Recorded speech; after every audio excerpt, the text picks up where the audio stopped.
Caitlin Clark is jokingly compared to Taylor Swift, but who is her nemesis, Angel Reese's musical alter ego? Clark versus Reese.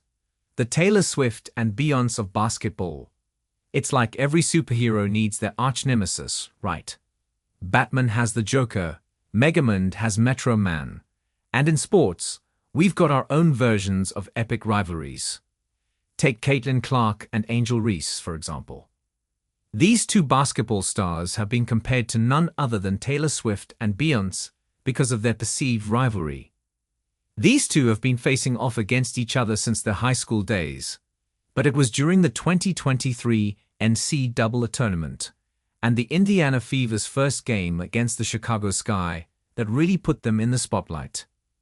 The showdown drew in huge numbers of viewers, making it one of the most watched women's basketball games. According to Carrie Champion on Naked Sports' latest podcast, the perceived rivalry that exists between Caitlin Clark and Angel Reese is also akin to the rivalry narrative that exists between Taylor Swift and Beyoncé. Now, we all know Taylor Swift and Beyoncé are absolute powerhouses in the music industry. Their music transcends borders, but some people still like to pit them against each other. It's like when they compared their stadium tours this summer. Taylor Swift herself called it unfair, saying, "Pit two women against each other," even when those two artists in question refused to participate in that discussion. And you know what? She's got a point. Just like Champion says, let these successful women shine in their own right without trying to create unnecessary drama. Also chimed in on the podcast, saying, "I think with these very public rivalries that happen to be like vicariously lived through by fans, there's a tendency to pit women against each other." And she's absolutely right.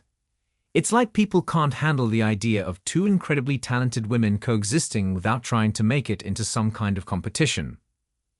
The comparison of Clark and Reese to Taylor Swift and Beyoncé is not just about their talent, but also about the unnecessary rivalry narrative that gets thrown at them. It's like they're being set up to compete against each other when they should be celebrated for their own accomplishments. As Champion puts it, there is enough space for both of them to thrive in their respective arenas.